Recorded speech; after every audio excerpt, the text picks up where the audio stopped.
नमस्कार, मैं हूं रजनीकांत और आप देख रहे हैं सार्थ। आप सभी का बहुत बहुत स्वागत है। आखिरकार भाजपा बंगाल में सत्ता में आ ही गई है। एक नया इतिहास, एक नया अध्याय बंगाल की धरती पर आज सब कुछ देखने को मिल रहा है। शुभेंदु अधिकारी ने भाजपा के सीएम के तौर पर शपथ ग्रहण कर लिया है और इसके साथ ही बंगाल में एक नया अध्याय लिखने की तैयारी की जा रही है। रविन्द्रनाथ टैगोर की जयंती पर खास तौर से शपथ ग्रहण समारोह रखा गया। उसके बाद प्रधानमंत्री नरेंद्र मोदी ने मंच से झुककर, मंच पर लेटकर दंडवत प्रणाम किया लोगों को और जनता को संदेश दिया कि आपकी इस आभार को हम विकास में बदलकर दिखाएंगे, एक नया बंगाल देकर रहेंगे। प्रधानमंत्री नरेंद्र मोदी ने सबको प्रणाम किया और सबसे बड़ी खासियत रही कि बंगाल के सबसे बुजुर्ग भाजपा के कार्यकर्ता को गले लगा लिया। और इसके बाद ये पूरा मंजर जो था बंगाल में, जो कल तक कभी वामपंथ और कभी टीएमसी को देखा करता था, आज पहली बार भाजपा को और कमल को देख रही है। बीजेपी की सत्ता डायरेक्टली और बहुत ही मजबूती के साथ बंगाल में आ चुकी है। और सबसे बड़े इसके चाणक्य रहे अमित शाह और इसके जो सबसे बड़े नेतृत्वकर्ता रहे बंगाल में शुभेंदु अधिकारी। ये वही शुभेंदु अधिकारी हैं जिन्होंने 2007 में नंदीग्राम आंदोलन, अगर आपको याद होगा तो सभी को याद है कि शुभेंदु अधिकारी ने किस तरीके से इसको लीड किया था। आपको याद होगा कि सबसे बड़े भरोसेमंद सिपह सलार के रूप में ममता बनर्जी का कोई रहा तो वो शुभेंदु अधिकारी ही थे। 2007 का वो आंदोलन की बात करें या तमाम बड़े बड़े आंदोलन की बात करें, बंगाल में शुभेंदु अधिकारी के संघर्ष को भी देखा है। शुभेंदु अधिकारी एक ऐसा व्यक्तित्व, एक ऐसा नाम जिसने ममता बनर्जी को धूल चटा दी।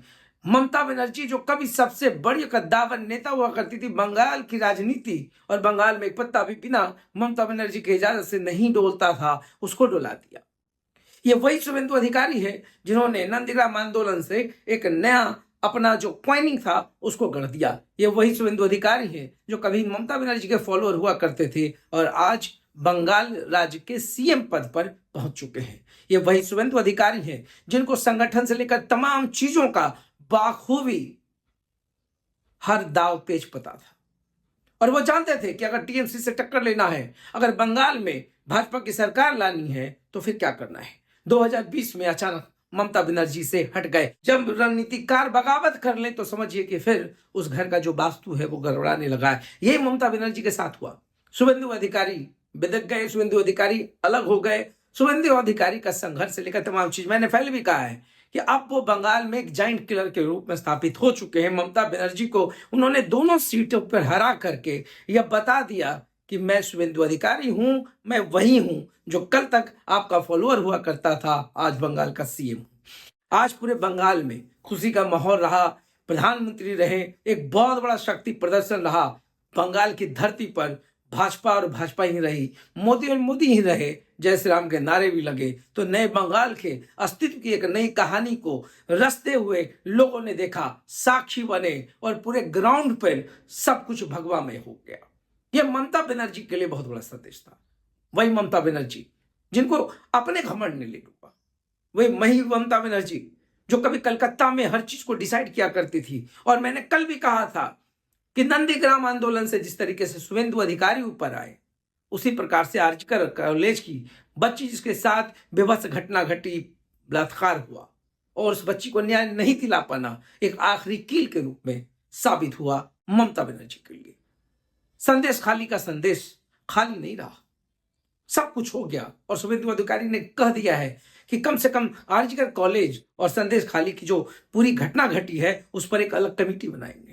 मतलब अब आर पार की लड़ाई है। शुभेंदु अधिकारी को सब कुछ पता था, बूथ मैनेजमेंट से लेकर कार्यकर्ताओं के मन को टटोल रहे थे। और ऐसे ही समय में भाजपा कभी कोई प्रयोग नहीं करती है, घर का भेदी लंका ढाए, ये आपने कहावत सुनी होगी। और यही तो कुछ किया। असम में कांग्रेस के सबसे भरोसेमंद सिपह सलार को उठा करके भाजपा में ले आए और भाजपा का सीएम बने हेमंता बिस्वा शर्मा। ये वो नाम है जो सभी लोग जानता है। कल तक कांग्रेस के और आज भाजपा के सबसे शीर्ष नेता असम के मुख्यमंत्री बने। शुभेंदु अधिकारी टीएमसी में आज बंगाल के मुख्यमंत्री बने। ऐसे बहुत सारे उदाहरण हैं जहां पर आप देखेंगे तो आपको समझ में आएगा कि भाजपा प्रयोग नहीं करती, महज कोई संयोग नहीं होता है। और बंगाल में जो हुआ वो एक दिन की कहानी नहीं थी, कई वर्षों की कहानी थी। वो टीस की, वो आक्रोश की, जो धीरे धीरे सुलग रहा था लोगों के मन में। और वही कुछ हुआ। ममता बनर्जी का जो सबसे स्ट्रांग बूथ मैनेजमेंट था उसे शुभेंदु अधिकारी ने हिला कर रख दिया। और यही खासियत है कि आज शुभेंदु अधिकारी बंगाल के सीएम तो बने हैं, अब बंगाल के लोगों के लिए नई उम्मीद बनकर भी उभरे हैं, अविवाहित है। तो राजनीति में आने से पहले लोग कहते हैं कि अध्यात्म का बहुत बड़ा दर्शन था। अब अध्यात्म का कितना दर्शन था उस पर मैं नहीं जाऊंगा, मगर हाँ, उन्होंने शादी नहीं की, बंगाल के लिए संघर्ष किया, आंदोलन किया, एक नई ऊर्जा दी, एक नया नाम कमाया और आज बंगाल के सीएम के रूप में सभी के सामने हैं। तो फिर अब बंगाल में अब नया कुछ क्या होगा?